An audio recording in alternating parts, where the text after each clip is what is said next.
அதிமுகவுடைய தொடர் சரிவுக்கு காரணமாக அவருடைய சர்வாதிகார போக்கு இருந்துக்கிட்டு இருக்கு. அவர் பாவம் 11 தோல்வி வரைக்கும் கண்டுட்டார். இதுக்கு மேலே என்ன பண்ணுறதுன்னு தெரியாமல் ஒரு சர்வாதிகார முடிவுகளை அவர் தொடர்ந்து எடுத்துக்கிட்டு இருக்காருன்னு.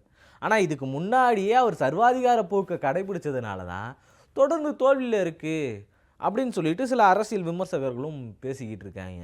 இப்படி அதிமுக இதே நிலைமையில் போனால் அதோடைய நிலைமை என்ன ஆகும்?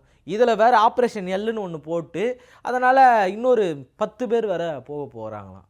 இன்னும் 10 பேரை உடனடியாக அதிரடியாக வெளியேற்றுறதுக்கும் தயாராக இருக்கார் நம்ம எடப்பாடி பழனிசாமி அவர்கள்.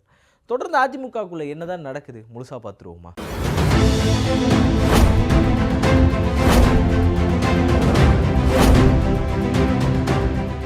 வணக்கம் அன்பு தமிழ் சொந்தங்களே. கிட்டத்தட்ட அதிமுக அப்படின்னாலே இது வரைக்கும் வந்ததுல அதிக முறை ஆட்சி செய்தது யார் அப்படின்னு பார்த்தீங்கன்னா தமிழ்நாட்டை அது அதிமுக தான். அதில் நம்ம எந்தவித மாற்று கருத்துமே கிடையாது, எந்தவித முரண்பாடுகளுமே இல்லாமல் எல்லாரும் ஒத்துப்பாங்க.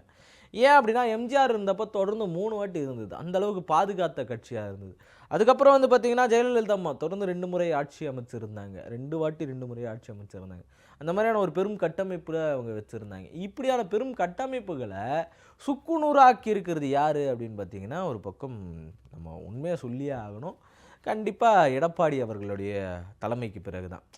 அது ஓபிஎஸ் தலைமைக்கு போச்சு, சசிகலா தலைமைக்கு போச்சு, அதுக்கப்புறம் எடப்பாடி ஐயா அவருடைய தலைமைக்கு வந்துச்சு. அவருடைய தலைமைக்கு வந்ததுக்கப்புறம் கட்சி இன்றைக்கி காணாமல் போயிடுச்சு அப்படின்னே சொல்லலாம். தொடர்ந்து 11 தோல்விகள். ஜெயலலிதா ஆட்சி பக்காவாக கொடுத்துட்டு போனாங்க. கொடுத்துட்டு போனதுக்கப்புறம் இவர் எப்பவும் இடைத்தேர்தல் அப்படின்னாலே அது கண்டிப்பாக ஆளுங்கட்சி ஜெயிக்கும் அப்படின்றது இருக்கிற வழக்கம் ஒன்று. அந்த வழக்கத்தை உடைக்கிற மாதிரியான சம்பவங்கள் நடந்தது எல்லாமே இவருடைய ஆட்சி காலத்தில் தான் நடந்துச்சு. ஏன்னா தொடர்ந்து இவர் பொறுப்பேற்றதிலும் தொடர்ந்து இது வரைக்கும் 11 கடந்த சட்டமன்ற தேர்தல் வரைக்கும் 11 தோல்விகளை சந்திச்சிருக்காரு. இந்த 11 தோல்விகளுமே பார்த்திங்கன்னா பெரிய மன உளைச்சலுக்கு ஆளாக்கியிருக்கும் போல் அவரை. அது மட்டும் இல்லை, அவர் இப்படி தொடர்ந்து சர்வாதிகாரத்தனமாக பதவி ஏற்றதுக்கப்புறம், பதவியை பிடிச்சதுக்கப்புறம் தொடர்ந்து விட்டு கொடுத்து போகிறதுலாம் இல்லாமல் கொஞ்சம் ஏறணும் இறங்கணும், எங்கே ஏறணும் எங்கே இறங்கணும் அப்படின்ற சில விஷயங்கள்லாம் இருக்குது. அதுக்கேற்ற மாதிரி நடந்துருந்தாருன்னா இந்நேரத்துக்கு அதிமுக ஆட்சியில் இருந்திருக்கும். திமுக மீது ஏகப்பட்ட விமர்சனங்கள் இருந்துச்சு. அந்த விமர்சனங்களுடைய இன்னொரு விளைவு தான் இன்றைக்கி தாவேக ஆட்சி பிடிச்சிருக்கிறது. தாவேக ஆட்சி பிடிச்சது மட்டும் இல்லை, பல பேர் இங்கிருந்து கிளம்பி போயிட்டாங்களே, அவங்களுக்கெல்லாம் என்ன பண்ண போகிறாரு அப்படின்றது. அப்படி இவர் என்ன சர்வாதிகார போக்கில் நடந்துக்கிட்டார் அப்படின்னு பார்த்தீங்கன்னா, கண்டிப்பாக சசிகலாமாவே உள்ளே விடாமல் தவிர்த்தது. இனி ஒருபோதும் அவங்கள பக்கத்திலே சேர்த்துக்க மாட்டேன் அப்படின்னு சொல்லி அவங்க இங்கே பொதுச்செயலாளரே கிடையாது, நான் தான் பொதுச்செயலாளர் அப்படின்னு இருந்த முடிவு இருக்குல்ல, கட் அண்ட் ரைட்டாக அவர் எடுத்த முடிவுகள் இருக்குல்ல, அது மிகப்பெரிய பின்னடைவு வந்துச்சு. ஏன்னா அந்த அம்மாவுக்கு பின்னாடி அவ்வளோ பெரிய கூட்டம் இருக்குது. இன்னும் தென் பக்கங்கள்லாம் பார்த்திங்கன்னா அவங்க சமுதாயத்தை சார்ந்த வாக்குகளை அவங்க பெருமளவில் வச்சுருக்காங்க. ஆனால் அதை மீறி அவங்க மேலே கண்மூடித்தனமாக ஜெயலலிதா அம்மா கூடவே இருந்தாங்க அப்படின்ற ஒரு கண்மூடித்தனமாக நம்பிக்கை வச்சுருக்கக்கூடிய மக்கள் நிறைய பேர் இருந்தாங்க. அவங்கள நம்பாமல் போனது, அவங்க பக்கம் சாயாமல் இருந்தது, இல்லை அவங்கள கட்சியிலிருந்து வெளியேற்றினது, உடனுக்குடனே இப்படியான சம்பவங்களை செஞ்சது, இது எல்லாமே எடப்பாடி அவர்களுக்கு பெரிய பின்னடைவை தான் கொடுத்துச்சு அப்படின்னு சொல்லலாம். இது ஒரு பக்கம் சர்வாதிகார முடிவு. நான் ஓபிஎஸ் விஷயத்தில் இவர் நடந்துக்கிட்ட முறை இதில் தான் ஏகப்பட்ட சர்ச்சைகள்லாம் இருந்துச்சு. ஆரம்பத்தில் 2 பேர் பிரிந்திருந்தாங்க, அப்புறம் இவர் தான் முதலமைச்சர், ஓபிஎஸ் அவர்கள் துணை முதலமைச்சர்ன்ற பதவியெல்லாம் இருந்தாங்க. இப்படியான ஒரு நெருக்கத்துக்கு பிறகு திரும்பவும் பிளவு அப்படின்றது வந்துச்சு. தொடர்ந்து தோல்விகளுக்கு பிறகு பிளவு அப்படின்றது வந்துச்சு. பிளவுக்கு அப்புறம் ஓபிஎஸ் ஐயா ரொம்ப வெயிட் பண்ணுறார், திரும்ப கட்சியில் வந்துடணும் அப்படின்றதுக்காக அவருடைய ஆதரவாளர்களை வச்சுக்கிட்டு தனி கூட்டம் போடுறது, தொண்டர்கள் மீட்பு குழுன்னு வைக்கிறது, இப்படியான பல்வேறு செய்திகள்லாம் வந்துக்கிட்டே இருந்துச்சு. அவர் தலைமையில் தோற்றுக்கிட்டே இருக்கும். ஏன் ஓபிஎஸ் ஐயா இருக்கும்போது வலுவான கட்டமைப்பு வச்சுருந்தார் ஓபிஎஸ் அவர்கள் கூட. ஏன் அப்படி சொல்கிறோம் அப்படின்னா, ஜெயலலிதா அம்மாவே இவருக்கு அந்த அமைச்சரவையை கலைக்காமல் இருந்தாங்க. அந்த அமைச்சரவையை கலைச்சிட்டு புது அமைச்சரவையை உருவாக்கணும். கிட்டத்தட்ட 2001 அந்த அம்மா ஆட்சி திரும்ப கையில் பிடிக்கணும் அப்படின்றப்ப ஜெயிச்சப்ப அவங்களால அரியணையில் உட்கார முடியல, சிஎம் பதவியில் உட்கார முடியல, சொத்து குவிப்பு வழக்கு அப்படின்றது இருக்குது, ஜெயிலுக்கு போக வேண்டிய நிலைமை வரும். அதனால் ஓபிஎஸ் அவர்களை மட்டும்தான் உட்கார வச்சுட்டாங்க. இப்போ சசிகலா அம்மா மேலே வழக்கு இருக்குதுன்னு சொல்லி அவர் மேலே ஜெயிலில் போடப்போ எப்படி மாற்றி அவங்க எடப்பாடி அவர்களை உட்கார வச்சாரோ அதே மாதிரி ஓபிஎஸ் அவர்களை உட்கார வைக்கணும்னு சொல்லி அவங்க ஜெயலலிதா ஓபிஎஸ் அவர்களை உட்கார வச்சுட்டு போனாங்க. அவர் அமைச்சு கொடுத்த அந்த அமைச்சரவையை எங்கேயுமே ஜெயலலிதா கலைக்கவே இல்லை, அதை அப்படியே கண்டினியூ பண்ணாங்க. இது எல்லாருக்கும் தெரிஞ்ச ஒரு விஷயந்தான். அப்போல்லாம் விஜயபாஸ்கர் அவர்கள்லாம் ரொம்ப நெருக்கமாக இருந்தாங்க. அவருடைய தலைமையிலான சில அமைச்சர் பதவியெல்லாம் ரொம்ப ஸ்ட்ராங்காகவே இருந்தாருன்னு சொல்லலாம். அப்படி அவர் அமைச்சு கொடுத்தது வேணாம், இல்லை இதை மாற்றி பொறுப்புகளை மாற்றுவோம் அப்படின்னு இல்லாமல் அதை கண்டினியூ பண்ணது இருக்குல்ல, அதோடைய விளைவுகள் என்ன அப்படின்னா ரொம்ப ஸ்ட்ராங்கானது இருக்குது, அவருடைய தலைமை பிடிச்சிருக்கு அப்படின்றது தான் அர்த்தமாக இதில் பார்த்தது. என்னதான் பின்னாடி இருந்து இயக்குனாலும் இவருடைய அந்த முடிவு டிசிஷன் எடுக்கிறது அந்த இடத்துல எப்படிங்க அது எப்படிங்க இது எப்படிங்க அப்படின்னு அது வர்றது எல்லாத்தையும் சமாளித்ததெல்லாம் இருக்குல்ல, அதெல்லாமே ரொம்ப நல்லா பண்ணியிருந்தார் ஓபிஎஸ் ஐயா அவர்கள். காலப்போக்கில் அம்மா இறந்ததுக்கப்புறம் நடந்த சம்பவங்கள் எல்லாமே எல்லாருக்குமே தெரிஞ்ச ஒரு விஷயந்தான். அப்படி இருக்கும்போது அவரை கட்சியிலிருந்து விலக்குனது இருக்குல்ல, அது கொஞ்சம் பெரிய சர்ச்சைக்குரியான விஷயங்கள் தான் அப்படின்னு நம்ம பார்த்தோம். ஏன் அப்படின்னா அவர் விளக்குனதுக்கப்புறம் அவருடைய ஆதரவாளர்கள் ஒரு பக்கம் பிரிய ஆரம்பிச்சிட்டாங்க. இப்பவும் அவரோட தொகுதியில் அவர் தான் இங்கே இப்போ திமுகவுக்கு வந்ததுக்கப்புறம் கூட பார்த்தீங்கன்னா அவர் தொகுதியில் அவர் விட்டு கொடுக்காம அவர் ஜெயிச்சுட்டு தான் இருக்கார், அவருக்காக ஜெயிச்சிருக்காரு. அது ரொம்ப பெரிய ப்ளஸ் பாயிண்ட். தமிழகம் முழுவதும் அவருக்குன்னு ஒரு ஃபேன் ஃபாலோவிங்னு இருக்க தான் செஞ்சது. அது அப்படி அரசியல் கட்சியில் அவருக்குன்னு தனி ஒரு இடத்த பிடிச்சிருக்கும் போது, அம்மாவோட நம்பிக்கை பெற்றவராக இருக்கும்போது அவர் கட்சியிலிருந்து வெளியேற்றினது இருக்குல்ல, அது ரொம்ப மோசமான செயலாக இருந்துச்சு.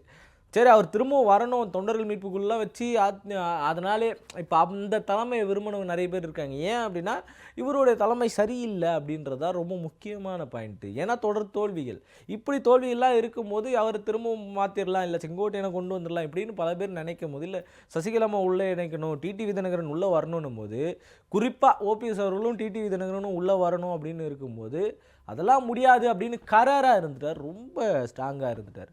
அப்படி சர்வாதிகார போக்கில் தொண்டர்களுடைய வார்த்தைகளையும் கேட்காம இவராக முடிவெடுக்கிறது, இவராக டெல்லிக்கு மஞ்சள் பை தூக்கி டெல்லிக்கு ஓடுற மாதிரி ஓடுறது, இப்படியான பல வேலைகளை அவர் செஞ்சுட்டு இருக்கும் போது தான் இல்லை இது வேலைக்கு ஆகாது தெரிஞ்சு இவங்க ஒரு பக்கம் வைத்தியலிங்கமோ சரி, இல்லை ஓபிஎஸ் ஐயாவும் போனாங்க, திமுகவில் சேர்ந்துட்டாங்க. அதெல்லாம் ஒரு பக்கம் நடந்துச்சு, எல்லாமே ரொம்ப தெளிவாக தெரிஞ்சது தான். அப்போ அதுலேயே தெரிஞ்சு போச்சு, ஓகே ஒரு பக்கம் பெரிய சரிவு. இங்கே வந்ததுக்கப்புறம் தான் அவர் ரொம்ப ஜாலியாக இருந்தேனே சொல்லிகிட்டு இருப்பார் ஓபிஎஸ் ஐயா. என்னுடைய சிரிப்பு தொலைச்ச சிரிப்பு திரும்பவும் கண்டுபிடிச்சது இதே இடம் தான் அப்படின்னு சொல்லி அவர் மேடையில் பேசுனது எல்லாமே தெரியும். இப்படியான ஒரு அமைப்புகள் எல்லாமே வந்ததுக்கப்புறமும் கூட தொடர்ந்து அப்படியான பல பேச்சுகள்லாம் வர்றதுக்கான காரணமாக இருந்தது என்னென்னா இவருடைய தோல்விகள் தான். அது மட்டும் இல்லாமல் இப்போது பல பேர் அதிமுகலேருந்து கிளம்பி போய்கிட்டே இருக்காங்க. இதை பார்த்து கொஞ்சம் கோபம் அடைஞ்சிருக்க வேணாமா, இதுக்கான முடிவுகள் என்ன அப்படின்றத எடுத்துருக்க வேணாமா. நம்ம ஸ்ட்ராங்கான எதிர்கட்சியாக நிற்போம், திமுகவோட அதிகமாக நம்ம வேலை செய்வோம். அவங்க தானே எதிர்கட்சின்னு சொல்லிட்டு இருக்காங்க, அவங்கள விட அதிகமான வேலைகளை நம்ம செய்வோம், இந்த மக்களுக்கான பணியை செய்வோம், அதில் நம்ம அடுத்த வாட்டி கண்டிப்பாக நம்ம தான் ஆட்சிக்கு வர போகிறோம் அப்படின்றதெல்லாம் இது தொண்டர்கள்கிட்ட பேசியோ இல்லை அவங்கள நிற்க வச்சுருந்தாலோ இல்லை அவங்களுக்கு ஏற்ற மாதிரி கொஞ்சம் மலைஞ்சு கொடுத்து போயிருந்தாலோ இல்லை தாவேக்காவோட கூட்டணி அப்படின்ற ஒரு இடத்துக்கு போயிருந்தா கூட இன்றைக்கி அதிமுக காப்பாற்றப்பட்டிருக்கும். ஏன்னா தேர்தலுக்கு முன்னாடியே கூட்டணி வந்திருக்க வேண்டியது இல்லை. செங்கோட்டையன் ஒரு வார்த்தை சொன்னார், டிடிவி தினகரன் தானே சேர்த்துக்குங்க அப்படின்னாங்க. இது செஞ்சுருந்தா செங்கோட்டையன் போயிருக்க போகிறதில்ல. அங்கே செங்கோட்டையன் இங்கே இருந்திருந்தாருன்னா அதிமுகவுக்கு இன்னும் கொஞ்சம் பலமாக இருந்திருக்கும். பல இடங்களில் நல்ல வியூக வகுப்பாளர் அப்படின்னே சொல்லலாம் அவரை. அந்த மாதிரியான ஒரு பக்கா பாயிண்டில் இருக்கும்போது இன்னொரு பக்கம் என்ன பண்ணாங்க அப்படின்னா ஆட்சி தாவேக்கா மாபெரும் வெற்றி ஜெயிச்சதுக்கப்புறம் என்ன பண்ண போகிறோம், எல்லாம் கிளம்பிப்போ, இதுக்கு முன்னாடியும் இருந்துட்டான், இப்போயோ அப்படியே இருக்க முடியாது, இது நம்ம மேலே வேறு சில கேஸ்லாம் இருக்குது, அதெல்லாத்தையும் தீர்த்து கட்டணும் அப்படின்னு சொல்லி ஒரு பக்கம் எல்லோரும் கிளம்பிட்டாங்க. புது வாஷிங் மிஷினாக மாறிடுச்சு, அதிமுக வாஷிங் மிஷின் அப்படின்ற மாதிரி மாறிடுச்சு. அதிமுகவில் இருக்கிறவங்களா கூப்பிட்டு அப்படி கழுவி வெளியே எடுத்துடுறாங்க, துவச்சி வெளியே எடுத்துடுறாங்க. குட்காக்கரெல்லாம் அழிஞ்சு போச்சு. இப்போ விஜயபாஸ்கர் அவர் மேலே இருக்கிற கரைகள் எல்லாமே அழிஞ்சு போச்சு. அது ஒரு பக்கம் இருக்கட்டும் அப்படிங்களேன். ஆனால் தொடர்ந்து பாருங்கள், அதிமுகவில் நல்ல தலைமையில் இருந்தவங்க இன்னும் சிவி சண்முகம் போகல, எஸ்பி வேலுமணி அவர்கள் போகல. அவங்க அதிமுக தொடர் அதிருப்தியில் இருக்காங்க, அவருடைய தலைமை மேலே அதிருப்தியில் இருக்காங்க. அப்போ உடனே நான் தான் பொதுச்செயலாளர்னு இருக்கீங்கல்ல, என்னவோ திமுக சொல்கிறீங்கல்ல ஒரே குடும்பத்துக்கு சொந்தமானது, ஒரு குடும்பத்துக்கு சொந்தமானதுன்னு. இப்போ உங்கள் தலைமை தோல்வியை சந்திக்குதுன்னா அதுக்கான காரணத்தை தேடி கண்டுபிடிச்சிருக்கணும், அதை செய்யலை. சரி, அது மீறி என்ன பண்ண போகிறீங்க அப்படின்ற ஒரு கேள்வி இருக்குல்ல. அதிமுக தொண்டர்கள் ஒரு தொண்டர் ஒருத்தர் அவர் தற்கொலை செஞ்சுருக்காரு, தொடர்ந்து தோல்வியாக இருக்குது அப்படின்ட்டு. இப்போ இந்த அளவுக்கான ஒரு தொண்டர்கள் தாவேக்காக்கு இருப்பாங்களான்னு கேட்டிங்கன்னா கிடையாது. அது வேறு மாதிரியான தொண்டர் பாசம், அது வேறு மாதிரியான ஃபேன் ஃபாலோவிங். ஆனால் கழகம் தோல்வி அடையுது அப்படின்னு சொல்லி உயிரை மாற்றிக்கிறதுலாம் இருக்குல்ல. இப்படியான பெரும் துயரத்துக்கு அப்புறமும் இன்னும் சரியான முடிவுகளை இபிஎஸ் ஐயா அவர்கள் எடுக்கலையோ அப்படின்ற பல கேள்விகளும் பல முரண்பாடுகளும் எல்லாருக்கும் ஒரு பக்கம் இருந்துக்கிட்டு தான் இருக்குது. வெளியே போனவங்க எல்லாருமே வந்து கிட்டத்தட்ட பார்த்தீங்கன்னா 50 கோடி வரைக்கும் பேரம் பேசப்பட்டிருக்கு அப்படின்னு சொல்லி ஒரு பக்கம் விமர்சனங்கள் எல்லாமே வந்துக்கிட்டு இருக்கு. அந்த விமர்சனத்தின்படி தான் மக்கள் எல்லாருமே அவ்வளோதான் அதிமுக காலி, செங்கோட்டையன் அன்னைக்கு சொன்ன மாதிரி அதிமுக காலின்ற நிலைமைக்கு மாறிட்டாங்க. இப்படியே தொடர்ந்து போச்சுன்னா அதிமுகவுக்கு சங்கு ஊதி மூட வேண்டியது தான். அவர் தான் தன்னுடைய சர்வாதிகார போக்கை விட்டுட்டு திரும்பவும் பழைய மாதிரி எல்லாரையும் போயிடாமல் இப்போ எஸ்பி வேலுமணி இருக்கார், சிவி சண்முகம் இருக்கார், இவங்களை கட்சிக்குள்ளே திரும்ப எப்படி கொண்டு வர்றதுன்றதை பார்க்கணும், அதுக்கான வேலைகளை பார்க்கணும். டிடிவி தினகரன் ரொம்பவே அதிகமாக சப்போர்ட் பண்ணிக்கிட்டு இருக்காரு. அமமுகவை கலைச்சிடலாம், அதிமுகவை இழைச்சிடலாம் அப்படின்ற லெவலுக்கு அவருடைய பேச்சுகள்லாம் இருக்குது. நேரடியாக இன்னும் மட்டும்தான் சொல்லலை. ஏன்னா அதிமுகவுக்கு அவ்வளோ சப்போர்ட்டிவாக இருக்கார் அவர். ஒரு காலத்தில் பார்த்தீங்கன்னா எடப்பாடிலாம் முதலமைச்சர்னா யாரா ஏற்றுப்பாங்களாங்க அப்படின்னு பேசினவர், இன்னொரு பக்கம் இவர் டிடிவி தினகரன் உள்ளே வந்தால் நான் குளத்தும் அப்படின்லாம் மாதிரி சொன்னார். இப்படியான பல வார்த்தைகளை பயன்படுத்திட்டு இப்போ அவங்க 2 பேரும் ஒற்றுமையாக இருக்காங்க. ஆனால் கட்சிக்குள்ளே இருந்தவங்க கிட்டத்தட்ட 6 பேர் காலி, அவுட்டு. எம்எல்ஏக்கள் 6 பேர். இப்போ இதிலேருந்து ரொம்ப தெளிவாக தெரியுது என்ன அப்படின்னா, இன்னமும் எடப்பாடி அப்படியே தான் இருக்கார். இது மீறி அவர் செயல்படலை, இன்னும் அதிரடியான முடிவுகளை எடுக்கலை, கொஞ்சம் இறங்கி போகிற வேலையில் பார்க்கலை, டிடிவி தினகரனை உள்ளே சேர்க்கலை, இல்லை எஸ்பி வேலுமணி விஜயபாஸ்கர் இவங்களெல்லாம் உள்ளே கொண்டு வரல, சசிகலா அம்மாவை போய் இவர் திரும்பவும் சந்திக்கலை அப்படின்னா நிச்சயமாக அதிமுக தகர்ந்துடும். ஆதவர்ஜனா கூட சொல்கிறார். என்ன சொன்னார் அப்படின்னு பார்த்தீங்கன்னா, அதிமுகவுடைய நோக்கமும் தாவேக்காவுடைய நோக்கமும் ஒரே நோக்கம்தான், அதனால தான் அவங்க எல்லாரும் சேர்ந்து நம்மளை தேடி வந்திருக்காங்க அப்படின்னு சொல்லியிருக்காரு. என்ன நோக்கம்? திமுகவை அழிக்கணும். மக்கள் நலன் நோக்கம் கிடையாது, திமுகவை அழிக்கணுன்றது தான் அவங்க நோக்கம். அந்த நோக்கத்தின்படி தான் அவங்க செயல்பட்டுக்கிட்டு இருக்காங்க. அந்த நோக்கத்தின்படி செயல்படுவாங்க அப்படின்னு பார்த்தா இவங்க 2 பேர் கூட்டணி வைப்பாங்க அப்படின்னு சொல்லி வேறு சில பேச்சுவார்த்தைகள்லாம் நடந்துக்கிட்டு இருக்குது. அந்த பேச்சுவார்த்தைகள் எதுவுமே இன்னமும் தலைமை சைட்லேருந்து எந்த ஒரு முடிவுகளும் தெரிவிக்காமல் இருக்காங்க.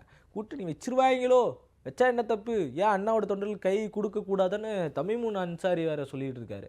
அவர் ஒரு பக்கம் இப்படிலாம் பேச, இவங்க ஒரு பக்கம் பெரிய இதுவாக இருக்கணும்.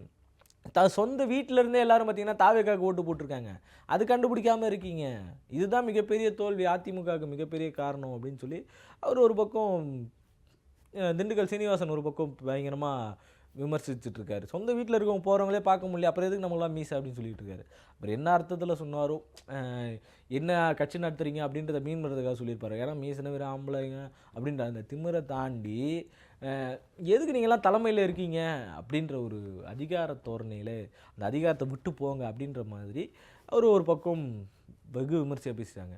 இன்னொரு பக்கம் பாலாஜி ஐயா, கேடிஆர் பாலாஜி ஐயா அவர்கள் என்ன சொன்னார் அப்படின்னு பார்த்தீங்கன்னா, ஸ்டாலினுக்கு கோவம் வந்தால் தாவேக்கா ஆட்சி காலி, இப்போ எடப்பாடி கோவம் வந்தால் என்ன ஆகும், அதை பற்றி யாரும் பேசலை.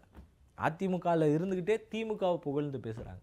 இப்படியான சூழல் தான் தொடர்ந்து நிலவிட்டு இருக்கு. இந்த சூழல்லேருந்து எப்படி மாற போகிறாங்க, அதிமுக மீண்டு வருமா அப்படின்ற கேள்வி எல்லாருக்குள்ளேயும் இருக்குது. கண்டிப்பாக போட்டு புதைச்சாச்சு. மீண்டு வரணும் அப்படின்னா பழைய ஆட்களை உள்ளே சேர்க்கணும், புது ஆட்களை இன்னும் கூஸ் பம்ப் பண்ணணும், அந்த மாதிரியான பல வேலைகளில் ஈடுபடணும், பொதுமக்கள் மத்தியில் நீங்கள் போய் சேரணும், போய் சேர்றது ரொம்ப கம்மியாக இருக்குது அப்படின்றத பல பேரும் சொல்லிக்கிட்டு இருக்காங்க. அதுவும் இல்லாமல் மட்ட செயலாளர்கள் இந்த மாதிரியான பல பதவிகளில் இருக்கவங்க இன்னும் உங்கள் பேச்சுகளை கேட்காமல் இருக்காங்க, சரியான முடிவுகள் எடுக்காமல் இருக்காங்கன்ற விமர்சனங்களும் தொடர்ந்து வச்சுக்கிட்டு இருக்காங்க பொதுமக்கள் மத்தியிலும். இந்த விமர்சனங்கள் எல்லாத்தையும் எடுத்துக்கிட்டு எடப்பாடி இன்னும் நான் தான் பொதுச் செயலாளரே, நான் சொல்கிறது தான் அப்படின்னு இல்லாமல் கொஞ்சம் இறங்கி ஏறி போனார் அப்படின்னா, அவருக்கு ஏற தெரியாதா நீங்கள் சொல்லுங்கள், அப்படி இருந்தாருன்னா கொஞ்சம் அதிமுகவை பாதுகாக்கலாம். அதிமுகவோட நிலைமை என்ன அப்படின்றத நீங்கள் மறக்காமல் கமெண்டில் சொல்லிவிட்டு ஒரு சப்ஸ்கிரைப் பண்ணிங்க. நன்றி.